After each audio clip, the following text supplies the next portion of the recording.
ما تنسوش تعملوا اشتراك في القناة. الحلقة السابعة والثامنة من الموسم الثاني من مسلسل هيترز باك اوف. الحلقة السابعة بتبدأ مع ميريندا واللي بتكون لابسة لبس بتاع مامتها، وجيم بيفتكرها مامتها بيساني فبيقول لها كلام رومانسي، بس بيتفاجئ انها ميريندا وهما الاتنين بيصرخوا جامد من الصدمة. بيساني بتيجي بسرعة على صوتهم وبتشوف اللي بيحصل وبيضحكوا على ميريندا وبيفهموها انهم بيلعبوا لعبة رومانسية. وبتوصل ايميلي وبيسألوها اذا كانت تعرف اللعبة دي ولا لا، فبتقول لهم انها تعرفها عشان تداري على اللي بين مامتها وابن عمها جيم. بعدها بيساني بتكون متضايقة بسبب انها مش عارفة تدبر فلوس الايجار، ده غير انها خايفة لحسن ميريندا تعرف السر اللي بينها وبين جيم. لكن جيم بيعرفها انه هيقول لميريندا على السر بتاعهم بكل صراحة. جيم بيروح على ميريندا اللي بتكون شغالة في تجهيز مدينة الملاهي بتاعتها وما بتديش فرصة لجيم انه يتكلم معاها، وبتطلب منه يساعدها في التجهيزات وخصوصا التمثال الكبير بتاعها. الغريبة انهم بيلاقوا ناس جت عشان تدخل مدينة الملاهي بتاعت ميريندا فبيجروا بسرعة عشان يستقبلوهم. جيم بيقعد على مدخل الملاهي وبيلم الفلوس من الناس، اما ميريندا فبتضايق كل الموجودين وبتعاملهم معاملة وحشة جدا لانها مش عاوزة حد يلمس اي حاجة من حاجاتها، ده غير انها ما بترضاش تتصور مع اي حد اصلا لانها مشهورة ونجمة ولازم تتصور مع مشاهير زيها. وبتطلب منهم انهم يبتسموا لما يوصل باتريك عشان هي عاوزة تغيظه وتوريه ان ليها جمهورها ومعجبينها وعايشة حياة جميلة من غيره. في الوقت ده ايميلي بتكون مع باباها كيلي اللي ظبط لها المرسم بتاعها علشان يكون معرض فني لوحاتها، وبيقول لها انه هيعزم اصحابه عشان يجيوا يتفرجوا على معرض بنته الفنانة ايميلي. وايميلي بتكون فرحانة باللي هو بيقوله وبتشكره جامد. وبنروح لباتريك اللي بيكون قاعد مع اماندا وبيعلمها لعبة من العابه السحرية، لكن بيتفاجئ ان ميريندا بتبعت له رسائل كتيرة قوي لباتريك بتقول له فيها انها عاوزاه يحضر افتتاح عالم ميريندا الترفيهي النهارده. اماندا بتقترح عليه انهم يروحوا بس هو بيكون متردد. في الوقت ده جيم بيقابل كيلي وبيفضل يحكي له انه بيعيش قصة حب رومانسية لكن في عقبة واقفة قدامه هو وحبيبته وهي بنتها اللي مش عارفين يصرحوها ازاي بحبهم لبعض. كيلي بيكون زهقان من جيم اصلا وعاوزه يمشي من قدامه باي طريقة، لكن بيتفاجئ لما بيلاقي جيم بيقع بالكلام وبيقول اسم بيساني. كيلي بيعرفه انه مش مهتم وانه كده كده هيكمل اجراءات الطلاق من بيساني قريب من بعد ما المعرض بتاع ايميلي ينجح ويكسب منه شوية فلوس، وبيوصيه انه ما يخليش ميريندا تعرف حاجة عن اللي بينه وبين بيساني لانها لو عرفت هتخلي الدنيا حواليهم سواد. وبيوصل باتريك واماندا للملاهي بتاعة ميريندا اللي بتكون غيرانة قوي من اماندا وبتتكلم معاها بطريقة مش لطيفة، ده بيخلي باتريك يقرر انه يمشي بس ميريندا بتقوله انها محتاجة مساعدته. باتريك عشان طيب بيوافق انه يساعدها فبتخليه يقعد جوه التمثال بتاع جيم عشان تستفرد باماندا وتعمل فيها مقلب بايخ. اماندا بتزعل وبتسأل ميريندا هي ليه بتعمل معاها كده، فبتقول لها لانها خطفت منها حبيبها وبتحكي لها انها شافتها مع باتريك في بيته، لكن اماندا بتقول لها ان مفيش بينها وبين باتريك اي علاقة غير انهم مجرد صحاب وبس. ايميلي بتكون مستنية اصحاب باباها اللي واضح كده انهم مش جايين لانه بيتصل بيهم كتير وبيقفلوا السكة في وشه، وبيدخل واحد للمعرض وباباها بيفتكره زبون وعاوز يشتري لوحة، لكن بيتفاجئ انه بيدور على مدينة العاب ميريندا بس كيلي بيحاول يقنعه انه يشتري لوحة وبيفضل يتكلم معاه كتير عن مميزات اللوحة وجمالها، لكن الراجل ما بيقتنعش بكلامه وبيمشي. فبياخد لوحة وبيقول لإيميلي انه هيطلع بيها بره علشان يجيب بيها زباين للمعرض. وهنا إيميلي بتحس انها زي ميريندا وان باباها بيقوم بدور جيم. ميريندا بتروح لباتريك وبتقول له انها عرفت ان اللي حصل بينهم كان سوء تفاهم مش اكتر وبتكون عاوزاه يرجع لها من تاني، بس لما بيسألها عن اماندا وبيعرف منها اللي هي عملته فيها بيزعل منها وبيقول لها انه ضيع وقت كتير من حياته معاها وانه يستاهل واحدة تكون بتحبه ومهتمة بيه، وبيقول لها ان اماندا هي اللي حسسته انه انسان ليه فايدة عشان كده هو مش هيرجع لها تاني وهيكمل حياته مع اماندا خلاص. جيم بياخد البطرمان اللي فيه الفلوس وبيروح بيه على بيساني اللي بتفرح قوي وبتشكره عشان ساعدها انها تدفع الايجار المتاخر عليها، بس بتتفاجئ ان جيم بيقول لها انه مش هيدفع فلوس الايجار وان الفلوس دي هينفذ بيها الخطوه الرابعه في خطه الشهره بتاعه ميريندا وانه هيسافر بميريندا على نيويورك. اما موضوع الفلوس فتقدر تكلم كيلي وهو هيدفع لها اللي هي عاوزاه، وبيحكي لها انه قال له على السر بتاعهم. وهنا بيساني بتزعل جامد.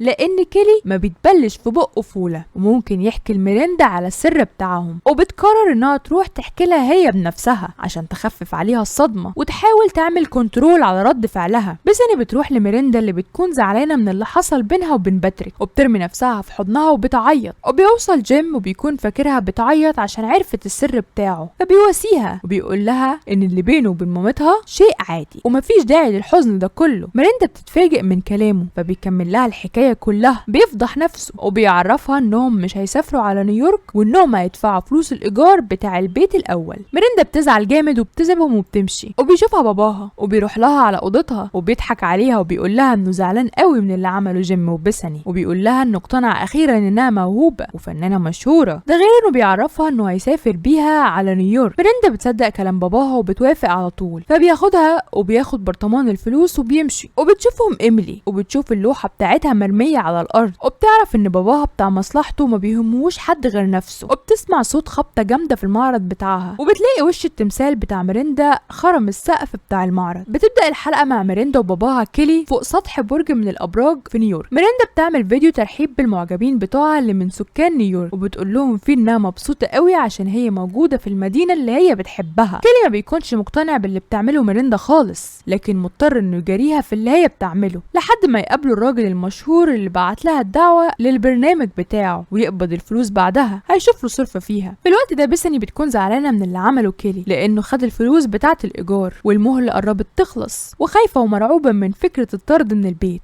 فبتطلب من جيم انه يساعدها ويفكر معاها ويشوف حل للموضوع ده. جيم بيقول لها انه كان شايل شنطه فلوس في حيطه من حيطان البيت، وبيمسك المرزبه وبيفضل يكسر في الحيط، وبتوصل ايميلي وبيديها شاكوش عشان تكسر معاه. ايميلي زي ما تكون لقيتها فرصه عشان تطلع الغضب والزعل اللي جواها بعد ما اكتشفت ان باباها بيستغلها، وبتفضل تكسر في الحيطه بكل قوتها وبتعيط وبتروح على اوضتها. ميريندا وكيلي بيروحوا على المسرح بتاع مستر سام كروز، وبيكونوا فاكرين ان ميريندا هتقدم فقره على المسرح، لكن سام بيقول لهم ان الدعوه اللي هو بعتها لميريندا عشان تتفرج على عرض من العروض اللي في المسرح مش عشان تقدم فقره من فقراتها، وبيقولوا ان العرض بتاع النهارده هيكون عباره عن عزف موسيقي من الاوبرا. كيلي بيتصدم من اللي هو بيسمعه لانه كده خطته كلها جت على فشوش، فبيتحرك في المسرح بسرعه وبيقدر يتعرف على وكيل من وكلاء الممثلين اسمه جراندي، وبيعرفه على ميريندا اللي بتعرفه بنفسها، وبتقول له ان اللي واقفه قدامه دي بفضل الله كوكتيل مواهب، يعني مغنيه وممثله وراقصه استعراضيه كمان، مش بس كده دي بتقدر تعمل العاب سخريه كمان. بعد ما بتخلص كلامها جراندي بيخترع لنفسه حجه ويخلع منها بسرعه. بعدها بيروحوا يتفرجوا على العرض، وميريندا ما بتكونش مستمتعه باللي هي بتشوف، خصوصا لما سام بيرحب بواحد من المشاهير اسمه فرانكي وبيقدمه للجمهور، فبتطلع على المسرح وبتقاطع المغني المشهور وبتقول له ان الاغنيه بتاعته مش حلوه، ده غير ان في سوء تفاهم حصل وان هي المفروض اللي تكون مكانه عشان تغني تبهر كل الموجودين بالموهبه بتاعتها. ميريندا بتفضل تتكلم مع فرانكي وتعمل حركاتها الغريبه دي على طول، والجمهور كله بيكون فاكرها فقره كوميديه وبيموتوا من الضحك، حتى فرانكي نفسه بيكون فاكرها فقره كوميديه وبيسقف لها جامد هو وكل الموجودين في المسرح. جراندي بيجري على كيلي وبيقول له انت ما قلتليش ليه انها فنانه كوميديه، وبيديله الكارت بتاعه عشان يزوروه في المكتب ويرتبوا الشغل حلو لميريندا. بعد كده ميريندا بتلاقي صحفيين ومعجبين كتير حواليها، ده غير ان سام كروز بيقول لها انه هيعمل لها عرض مخصوص، وباباها بيقول لها انه فخور بيها قوي. في البيت بيساني وجيم بيكونوا مبهورين باللي عملته ميريندا، وبتوصل ايميلي وبتشوف صورة ميريندا على الكمبيوتر وبتعرف انها بقت مشهورة قوي، فبتحس بالظلم والغيرة وبتكسر شاشة الكمبيوتر وبتمشي. في الوقت ده باتريك بيكون مع اماندا، لكن باتريك بيعمل حاجة غريبة قوي وهي انه عاوز يخليها شبه ميريندا، فبترفض وبتسيبه وبتمشي. باتريك بيكون زعلان من اللي هو عمله وبيرمي صورة ميريندا على الارض، بس بيتفاجئ انها كاتباله في ظهر الصورة كلمة بحبك. ميريندا بتكون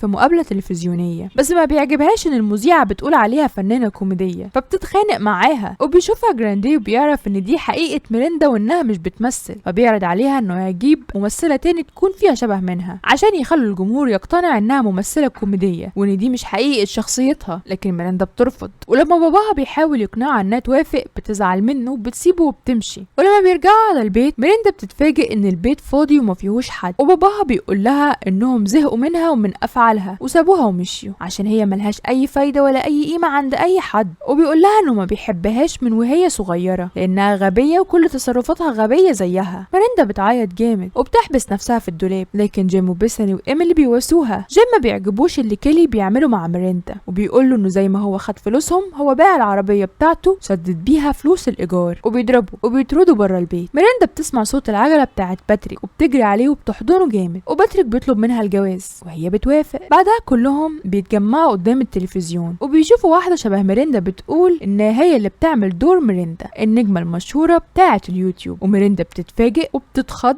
جامد. وبكده احنا وصلنا لنهاية الموسم الثاني. اتمنى ان يكون المسلسل كله عجبكم. السلام عليكم.